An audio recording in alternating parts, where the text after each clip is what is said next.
Olá, caro condutor e internauta. Você que foi parado no teste do etilômetro, o famoso bafômetro, e se recusou a fazer o respectivo exame. Neste vídeo eu vou te ensinar e demonstrar a você o que você não deve fazer e o que você deve fazer, além de explicar todas as consequências referente a esta infração e o que é possível ser feito para reverter a sua situação. Para você, internauta, que ainda não me conhece ou é o primeiro contato, aqui quem lhes fala é Fábio Augusto Silveira, advogado, militante no direito de trânsito, que atua aqui no município de Campinas, São Paulo, atendendo todo o estado de São Paulo e todo o Brasil. Atuamos há mais de 13 anos, com uma experiência bem longa nas questões de direito de trânsito, sejam elas na esfera administrativa e criminal.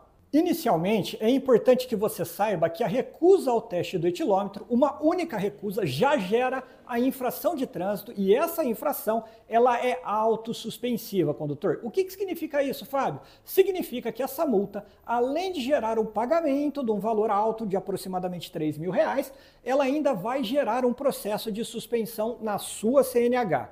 Ah, Fábio, mas eu tenho um amigo que foi multado pela mesma questão, mas ainda não chegou. Condutor, o Estado esquece? Pensa nisso, vai chegar. Há sempre uma consequência e a suspensão do direito de dirigir é uma delas.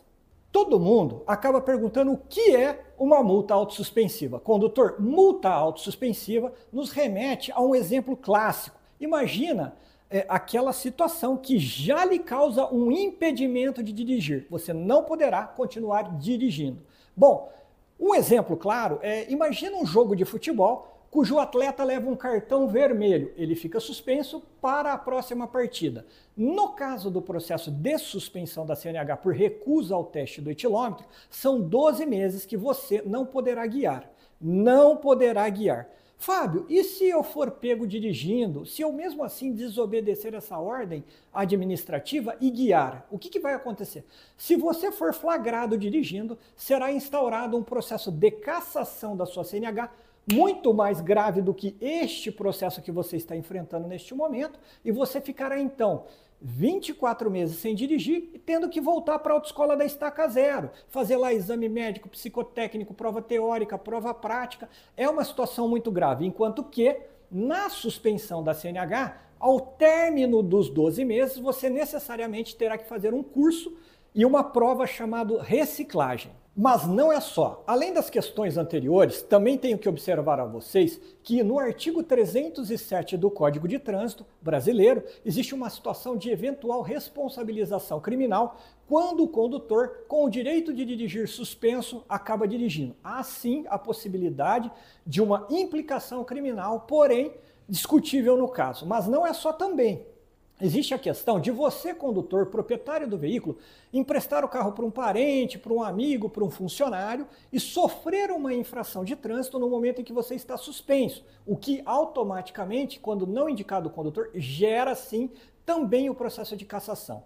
Aqui no nosso escritório recebemos, ao longo do ano, muitos clientes já nessa situação mais grave, passaram por um processo de suspensão, já estão na cassação, que não é o seu caso. Contudo, aquele condutor que nos procura nesse momento da cassação já é uma situação muito mais complexa, gravosa e que demandará muito mais custo e investimento da parte dele em sua defesa. Não é o seu caso. O momento agora de procurar quando é pego na multa do bafômetro e se recusa a fazê-lo e é lavrada a multa, é nesse instante. O nosso bate-papo até este momento foi lhe explicando as consequências com relação à multa por recusa ao etilômetro e até onde pode chegar.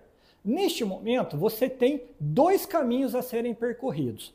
O primeiro é fazer o pagamento da infração com desconto e aguardar chegar o processo de suspensão, ou dois, iniciar uma defesa técnica objetivando o cancelamento e a reversão dessa sua grave situação com relação à recusa do teste do etilômetro. Então, neste momento, repetindo, se você pagar com 40% de desconto, você abre mão da defesa. Tá ok, Fábio? Eu quero recorrer. Como que funciona essa questão? Com relação à multa, você tem três possibilidades de defesa. Defesa da autuação. Se indeferida a defesa da autuação, defesa jare. E se indeferida a jare, defesa ao CETRAN, Conselho Estadual de Trânsito.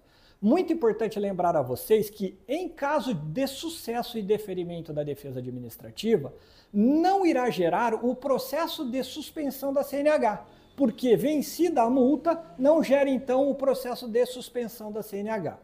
Contudo, se gerar esse processo da CNH, da suspensão, em decorrência do indeferimento da multa, você também poderá se defender com relação ao processo de suspensão da CNH. Por isso a importância de um advogado estar fazendo a sua defesa, porque ele vai levantar pontos técnicos com relação à defesa da multa e, ainda que não deferida, poderá ser utilizada também as argumentações na defesa do processo de suspensão da CNH. Em média, as fases de defesa da infração, elas levam entre 3, 4 até 6 meses. Então, eventualmente, uma defesa da multa sendo rápida, ela pode demorar aí 8 meses, podendo chegar até 1 ano e 6 meses, 1 ano e meio, em média. Neste momento, você, condutor, deve estar se indagando. E aí, Fábio, qual é a possibilidade aí de realmente se reverter essa questão? Não é uma pergunta simples de ser respondida, mas é uma pergunta possível de ser demonstrada, os caminhos a serem percorridos para buscar o que você deseja, que é se ver livre dessa situação incômoda e grave na qual você está enfrentando no momento. Então vamos lá. Na advocacia a gente trabalha com o tempo e com a linha de argumentação e com as questões de provas técnicas. O profissional ele vai atacar em todas as vertentes nesse seu processo.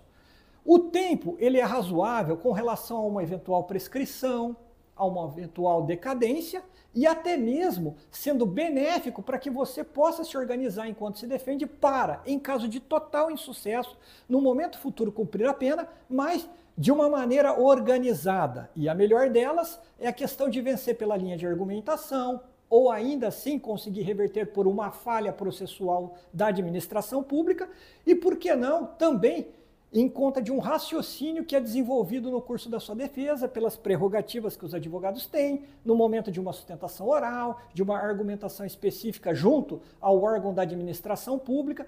Por isso que é sempre muito importante que você busque um profissional habilitado, um advogado que vai lhe dar o atendimento do início ao fim, na alegria ou na tristeza, lhe acompanhando durante todo o percurso. Mas enfim, quais são os principais benefícios de se recorrer então, Fábio? Você vai poder continuar a estar dirigindo, você vai estar fazendo seus afazeres diários, você não vai ter problema com a sua companhia de seguro e não vai te dar o desespero de sair, poxa, não estou fazendo nada, minha carta está bloqueada, se a polícia me pegar. Então, esses são os principais benefícios.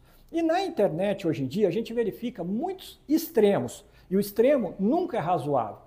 Não acredite naquele que lhe promete 98% de chance, aquelas empresas que prometem milagre. Não existe milagre.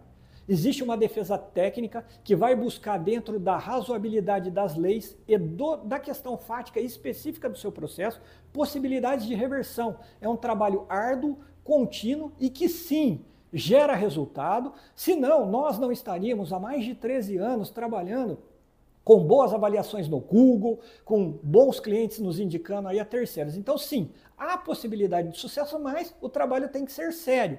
Não acredite em extremos. Pense, você é uma pessoa única que demanda uma defesa única, não é genérico. Cada caso é um caso. Esse é o trabalho do advogado e da advocacia em geral. Buscar especificamente a defesa que se enquadre ao seu caso específico. Assim como você veste uma roupa, não tem que vestir, caber em você certinho, a manga ficar certinho, o sapato encaixado no seu pé, assim é a defesa de cada cliente. Então, não dá para fazer uma métrica generalizando as questões. Cada caso é um caso e sim, tem grandes possibilidades aí de reverter esta questão. Diante da complexidade do caso e das questões que aventam essa questão sobre a recusa do etilômetro, esperamos aí ter respondido algumas das principais dúvidas e esclarecer alguns pontos com relação a toda a defesa técnica para a recusa do bafômetro. Aqui na descrição do vídeo tem o nosso site, o nosso link. Se você tiver alguma dúvida, pode colocar aqui nos comentários. Siga a gente nas redes sociais, clique no joinha que nos ajuda. É importante para o nosso canal, inclusive para trazer informação de qualidade para você, internauta e condutor. Repetimos sempre que é muito importante um trânsito consciente, na qual todos, pedestres e condutores, se relacionem da melhor maneira possível. Porque ao final de tudo, se trata de uma única questão. Quem ama cuida, quem cuida dirige com responsabilidade. Siga-nos, mantenha-se atento para mais vídeos legais que falam sobre a nossa paixão, que é o direito de trânsito.